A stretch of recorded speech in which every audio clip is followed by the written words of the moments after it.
Hi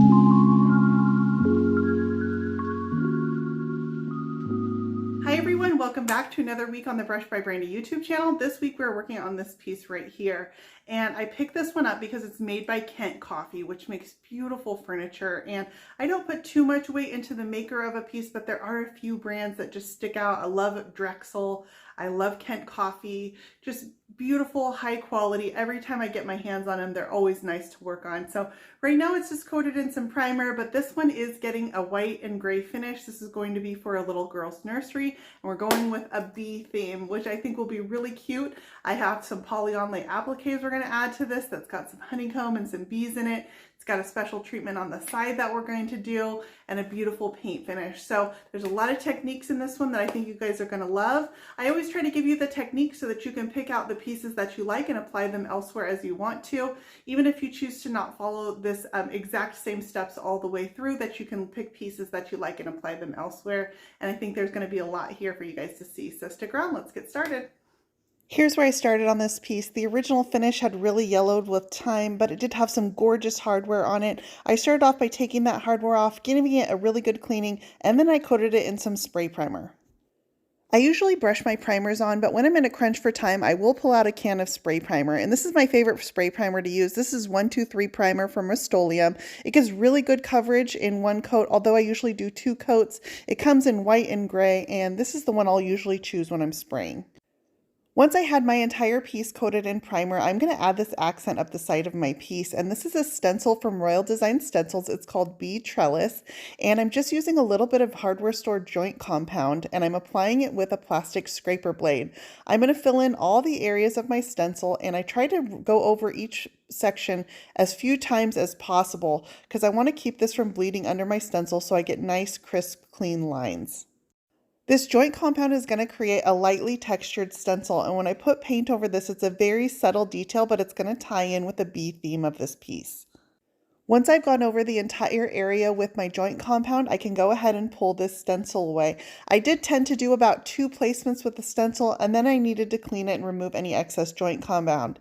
Once I had that joint compound on there, it was nice and dry. I sprayed over the top of that with some primer so that it wouldn't run when I went and applied my paint over top. I'm using 3 paint colors on this piece, and I'm using a white called Snow Owl, a soft gray called Smoky Quartz, and a darker gray called Weathervane. These are all from Wise Owl Paint. I'm brushing it on using my Klingon brushes. These are my favorite brushes to use. This is the S50. It's become my go-to, what I use for just about everything. I like it because I can brush on a nice smooth, even coat with them, but I can also do some blending with them. It's a really nice universal brush.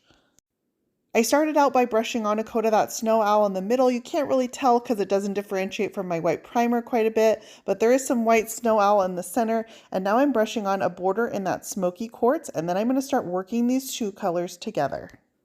I want to just create a soft halo of gray around that white paint, and so I work these 2 together while the paint is still wet. If I need to keep it wet, I can use a mister bottle, and then I'm just using that Klingon S50 brush.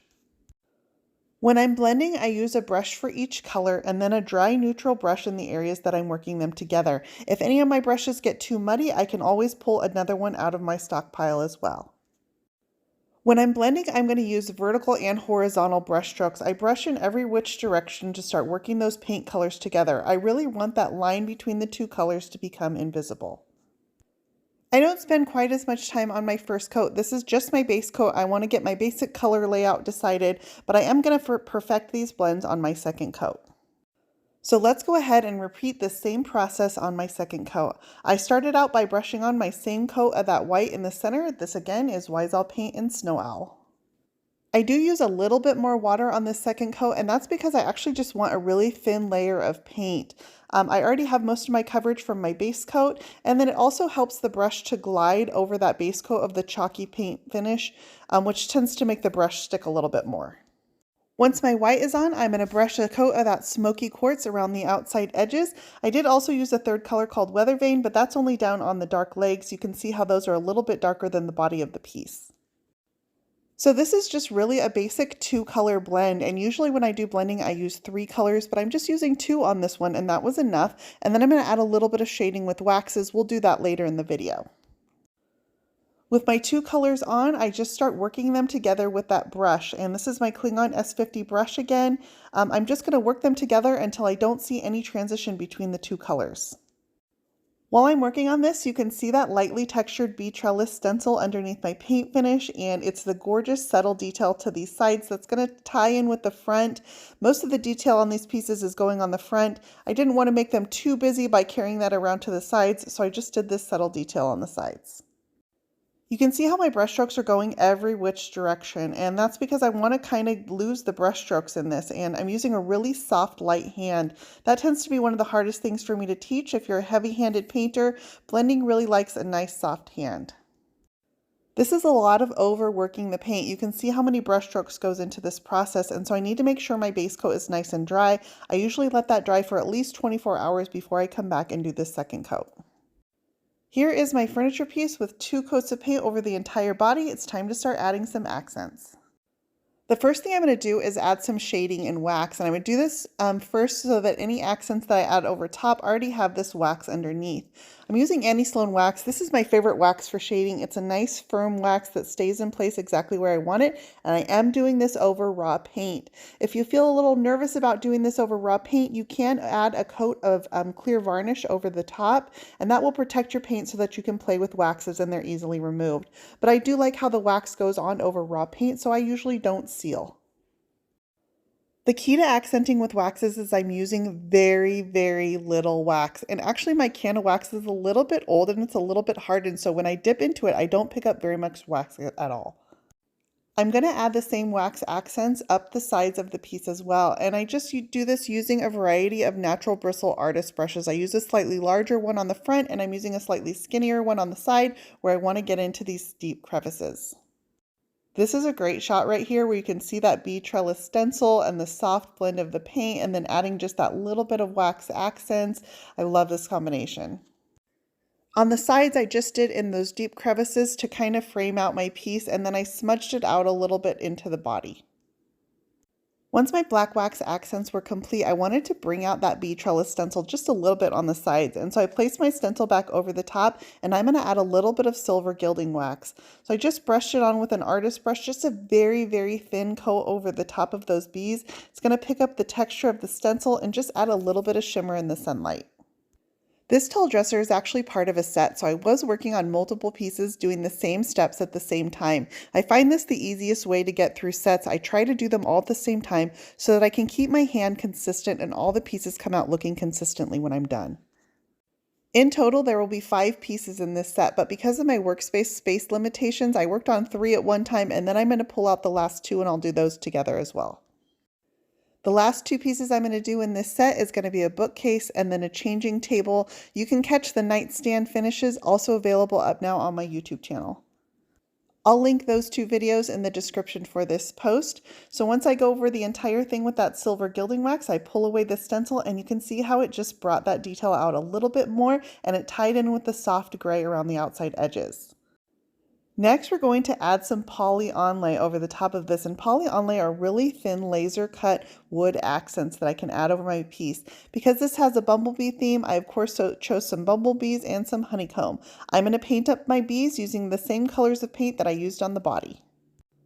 I started out applying my honeycomb using a little bit of Titebond Quick and Thick adhesive, but I ended up finding out that spray adhesive worked a little bit better, so I changed to that for the rest.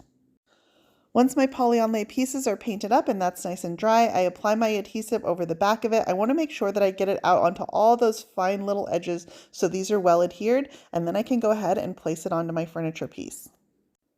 I want my bee to sort of be fluttering around some of these honeycomb designs, so I painted these up as well, and then I can cut them apart into smaller details. I go ahead and dry fit them, and then I could just use scissors to cut away any excess where I don't want it. I want to try to continue it and make it look random and organic down the front of my furniture pieces. Once I find my placement, I put these down and I sprayed them on the back with some 3M Super 77 spray adhesive. I did find the spray adhesive worked much better than trying to get that Titebond Quick and Thick onto all these fine little details. You can't have bees without flowers, so of course I'm going to add some flowers to this piece as well. This is the Afternoon in the Garden Maxi Transfer from Redesign with Prima, and I chose this because it has some really subtle pale colors in it, and it went perfectly on that gray and white background without adding too much color to it. I was able to cut this transfer apart, and from this one maxi transfer, I did all 3 of these pieces, just adding some accent flowers to each one. I wanted to center them around my bee so it looked like the bees were hovering over the flowers on each piece. I love the multi-dimensional aspect of these pieces. I've got that shaded paint finish in the background, the raised detail of the polyonlay, and then these really pretty subtle flower details. It added a lot. They all complemented each other. For the tops of these pieces, I sanded them down to raw wood, and I want to gray out these wood finishes to match the flooring that's in my customer's home. So I want to remove all of these orange tones that existed in this wood naturally. This is the top of one of the sister pieces. It's a little easier to see on camera than working on that tall piece, so I'm going to show you the process on this one instead.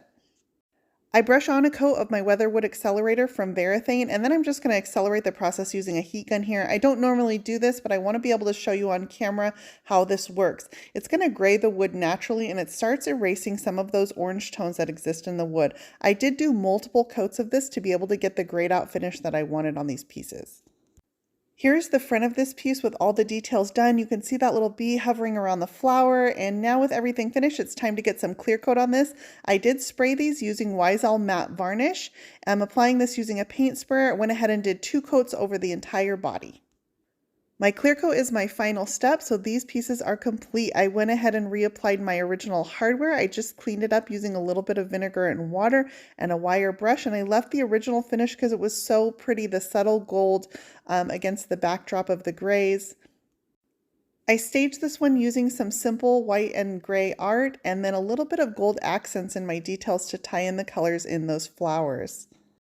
I hope you guys have enjoyed this process. You can find links to everything I used in the description for this post.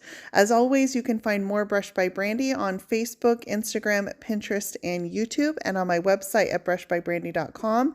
And don't forget to click that subscribe button for weekly tutorials here at Brush by Brandy on YouTube.